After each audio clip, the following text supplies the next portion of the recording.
She looks like a regular person, doesn't she, huh? Put him back on. Formaldehyde face. That's what we got. That's enough out of you.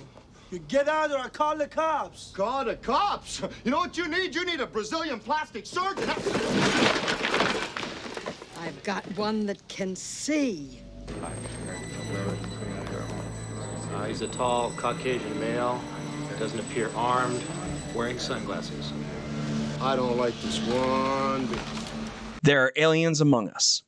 This isn't such a strange statement if you live in the MCU, but what if I were to tell you that it wasn't just Asgardians and it wasn't just Eternals?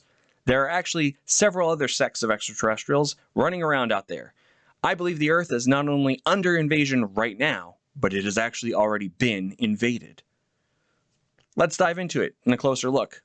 Hi, this is Oddcast. I'm your host, Joe, and I, as a hobby, like to look at all the evidence to support theories that I come up with. This includes looking at casting rumors, show rumors, comics, storylines that I already know, and anything presented in canon so that I can try and figure out where the story's flowing in a little segment I like to call, Where Are We Going? Today's episode is about Kamala Khan, Inhumans, and a secret invasion that is already underway.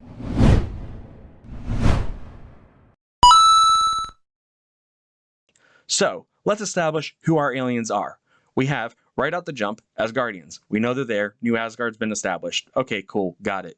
Then you have the Eternals. Well, there's really only half a team left because, the other ones are off planet right now. But the Eternals were around. We've seen their movie. They're technically an alien race. Third, we have the gods of Egypt.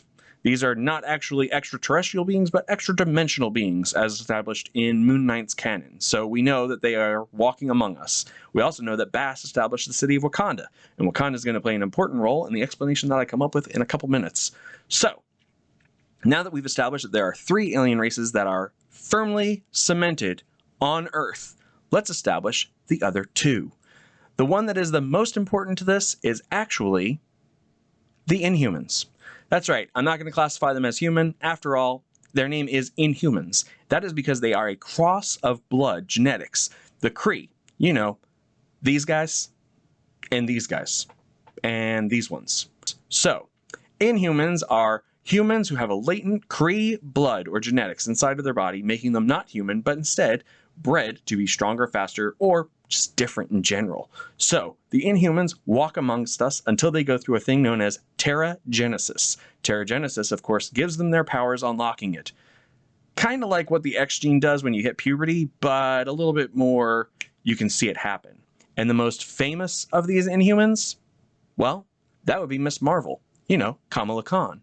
I would say that she is actually the poster child for Inhumans, whereas, before her, Black Bolt, leader of the Inhumans, would be who I would have classified as, the poster child of Inhumans. After all, he is Blackagar Boltagun, keeper of the Terrigen Mists, the Inhuman King. So, when you go through Terrigenesis, as presented in Agents of S.H.I.E.L.D., it crystallizes you in like the cement crystal thing because you've been exposed to Terrigen Mist, and that Terrigen Mist unlocks your latent abilities. Now, Kamala has this cool-looking bracelet. This bracelet actually has writing on it that she can't identify, other than it's really old. And she assumes that it's one of these things. It's hard to read. Looks like Arabic or Urdu. I don't know. But I think it's actually Kree writing.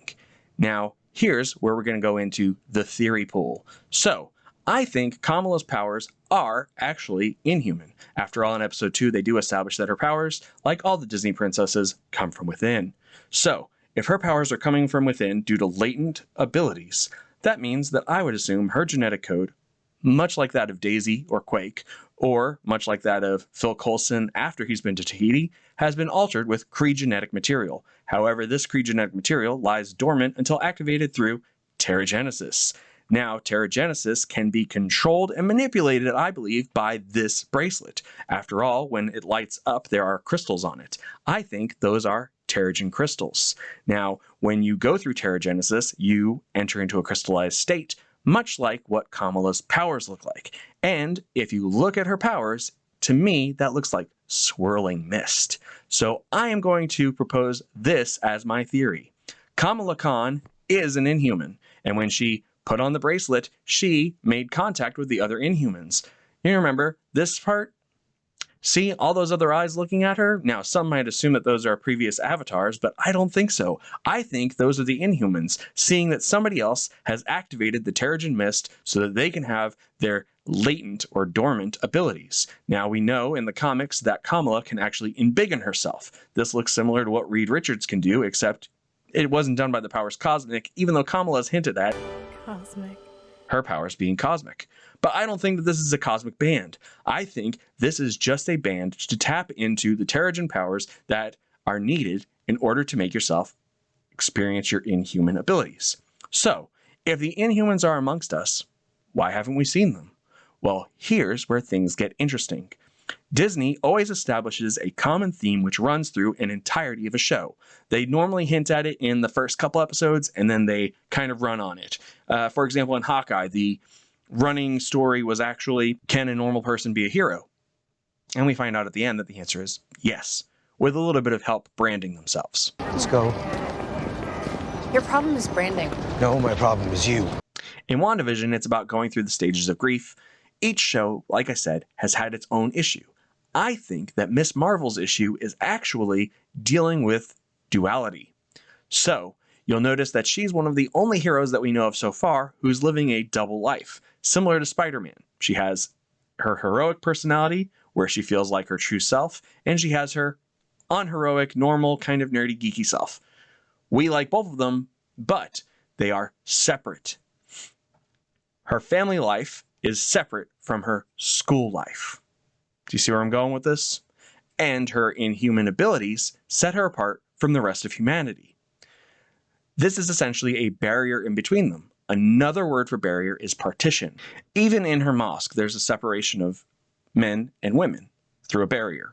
So this partition is, I think, what the recurring theme is. Now, partition is, of course, a real-life, tragic historic event that happened during the Indian Civil War, in which the Muslim population was forced into two separate regions. Those regions later became Pakistan and Bangladesh. Now, Bangladesh is actually where we're going to throw our focus for just a minute, because I think it relates more to the story of the Inhumans than it does anything else. Now, we know that Kamala's grandmother also used the bracelet in order to get back onto the train. However, her great-grandmother went missing.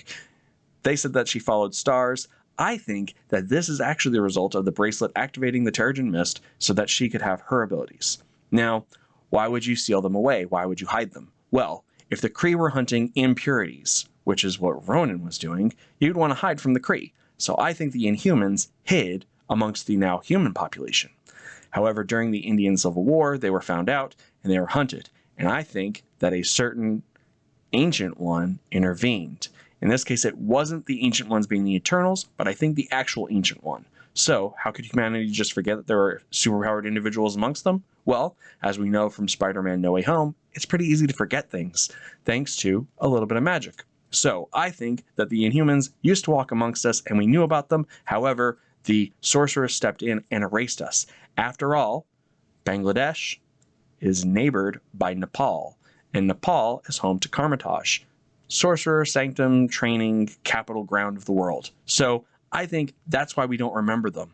As far as hidden cities, well, if Bast can hide a city in Africa that becomes super advanced in the form of Wakanda, I can definitely believe that Adelon, the capital of the Inhumans, can be hidden on the moon, or if you're going to hide it in the North Atlantic somewhere, Greenland seems like a really good spot. It's kind of desolate, pretty large. I can believe that you can hide an entire population there with ease. But I think that the Inhumans that decided to stay on Earth actually stayed in the India subcontinent.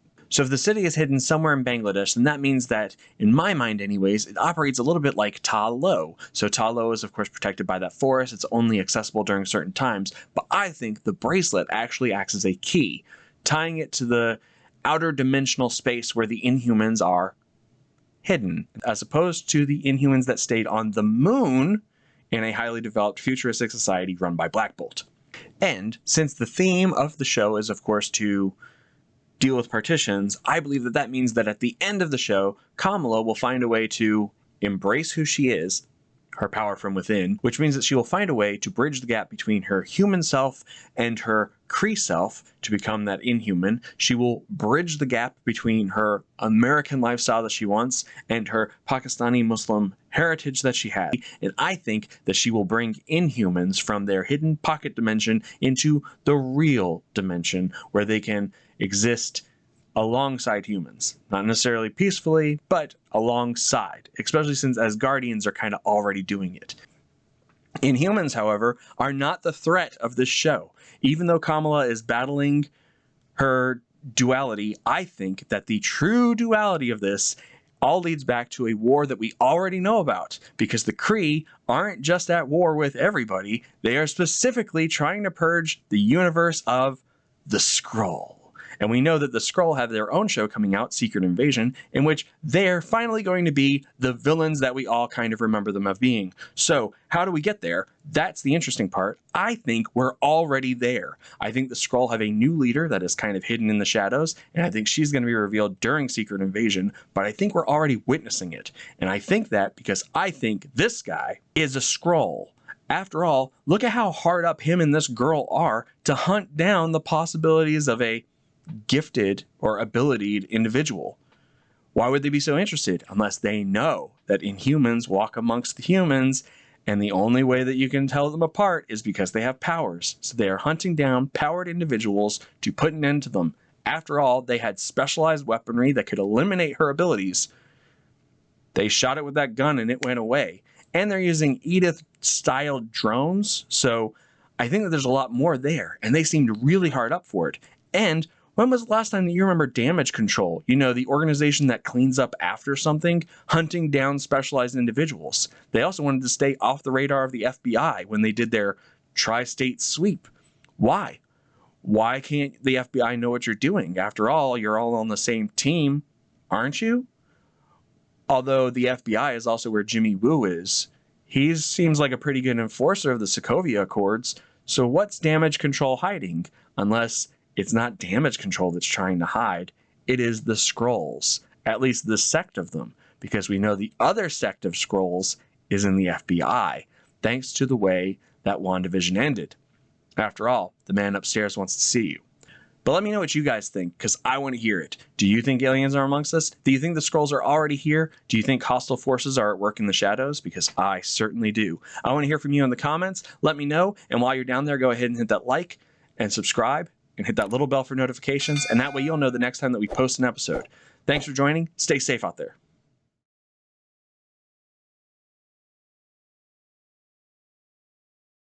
I really did make it so that Kamala Khan is stuck in my head as Karma Chameleon. Why did I do this? Kamala Khan. Why did I do that? It's just...